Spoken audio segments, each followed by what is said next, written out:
They told everyone I gave up. Said I wasn't made for the real world. Compare me to him again and again. He got the grades. He got the suits. He got the Sunday morning praise at family brunch. And me?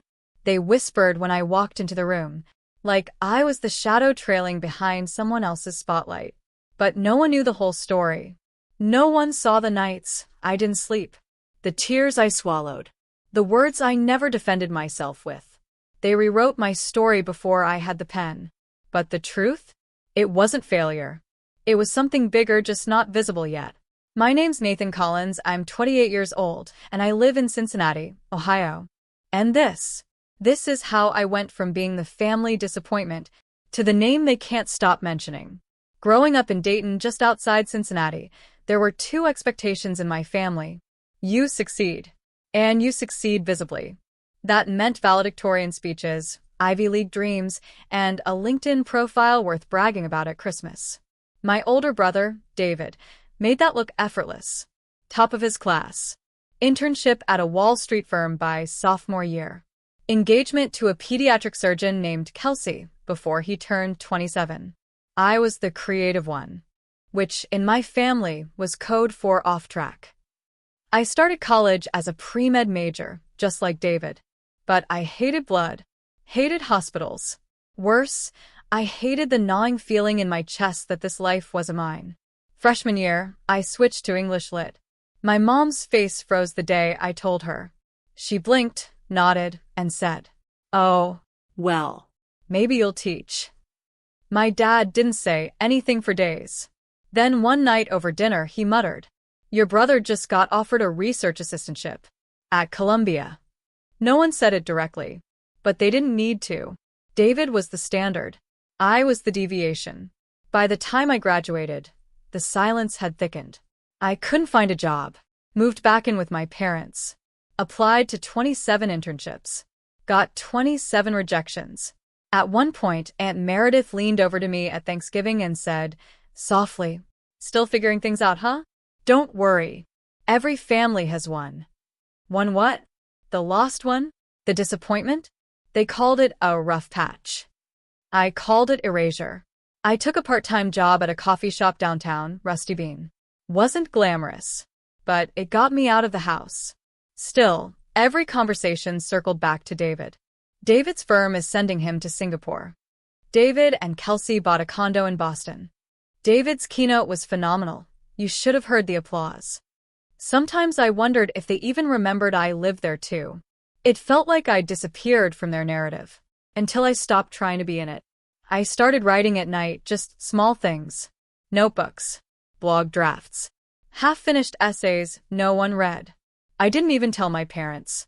Because, honestly, no one was listening. And the strangest part? That quiet. It gave me a kind of freedom I hadn't known I needed. I was starting over. But no one noticed. It started with a flyer on the corkboard near the coffee shop bathroom. Looking for volunteer writers to teach creative journaling at Evergreen Senior Center. No experience necessary. At first, I almost laughed. Me? Teach journaling to seniors? But something about it pulled at me. Maybe it was the word necessary. Because for the first time in a while, nothing about me felt necessary to anyone. So I called the number. The woman on the other end, Helen, the center's coordinator, was warm and, frankly, desperate for help. "We're not looking for an expert," she said. "We just need someone who cares." That I could do. The first session had 3 people. Mr. Donnelly, a retired vet with arthritis in both hands.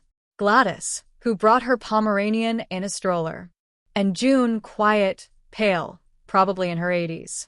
She wore the same pink cardigan every week. I didn't know what I was doing. I printed out writing prompts like, "Describe a moment you felt brave," or "Write a letter to your younger self." Mostly, they stared at me. Gladys would nap. Mr. Donnelly would tell jokes that didn't make sense. But then one Thursday, June stayed after class. She sat next to me and whispered, "This machine hates me." She was pointing at the donated laptop the center gave her. I knelt beside her, showed her how to open Word. Her fingers trembled over the keys like they weren't hers. Then I watched her type. "Dear Michael, I hope you know I always loved you, even when I didn't know how to say it. She stopped and looked at me. He's my son. We haven't spoken since 2002. I didn't ask why. Didn't need to. I just helped her write. And print.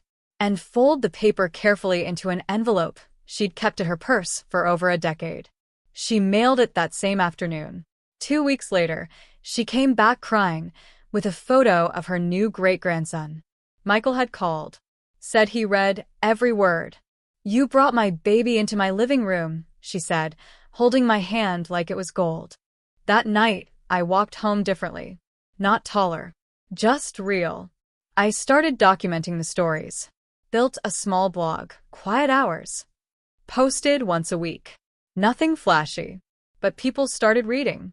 Commenting. Sharing. It didn't make headlines. But it mattered. The blog started with 30 views a week. Most from Helen. Some from friends I hadn't spoken to since college. But it grew, quietly, steadily, like ivy up the side of a forgotten wall.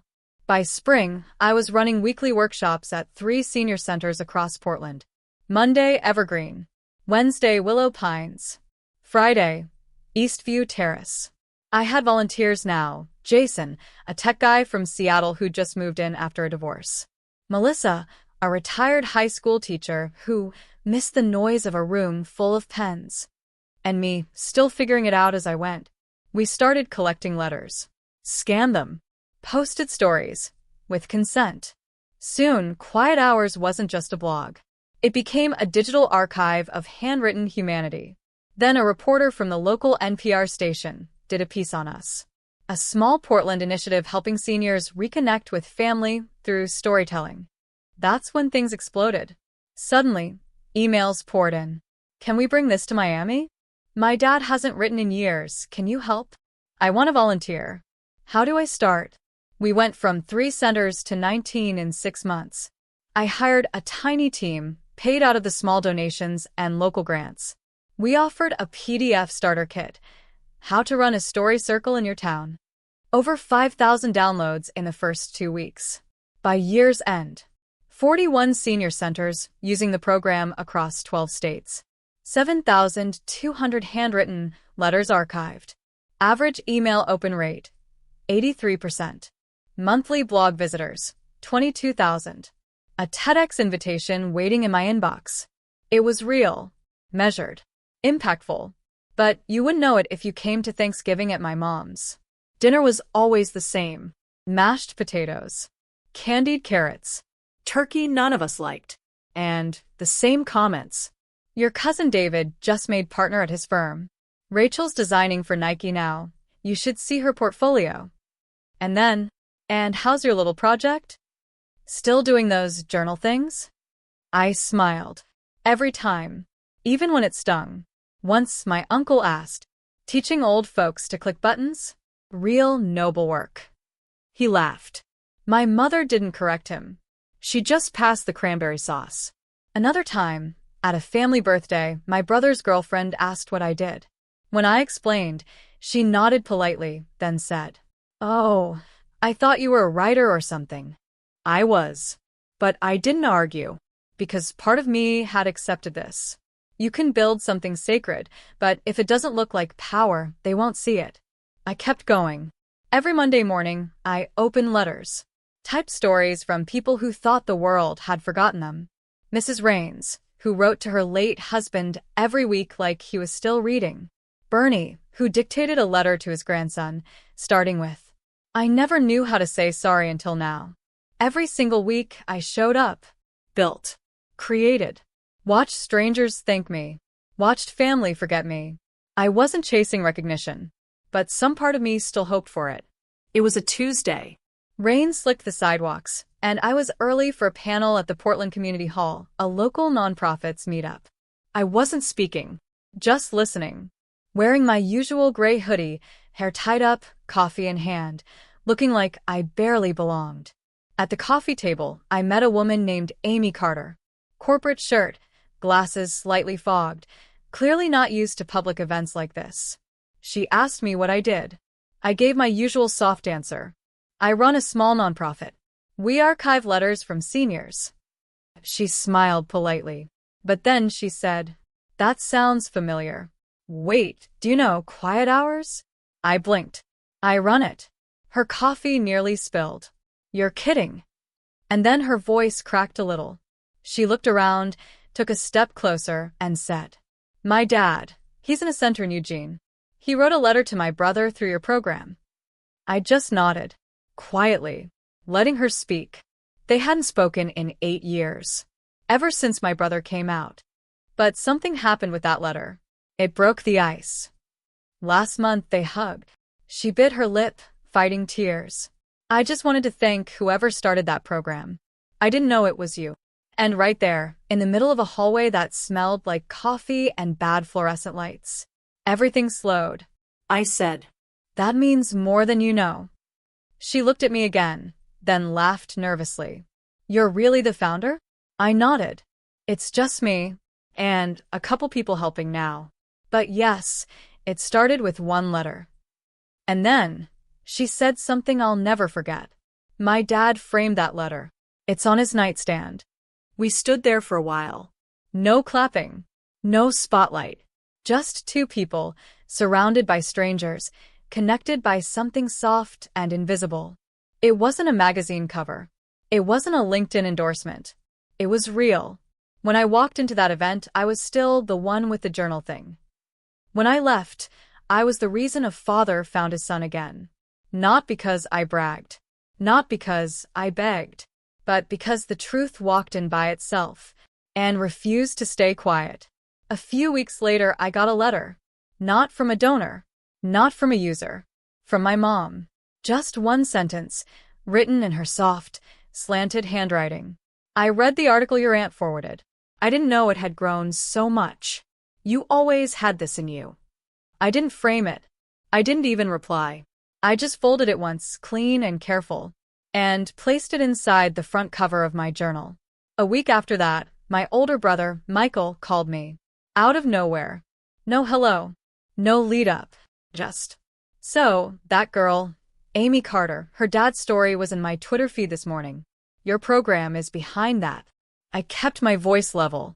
Yeah. He exhaled. Damn. That was it. But it was enough. He never apologized for the years of jokes, the dismissive smirks at dinners, the you're just figuring things out remarks. He didn't have to, because something had shifted. At Thanksgiving, my aunt asked me to say grace. And my dad, he didn't correct her.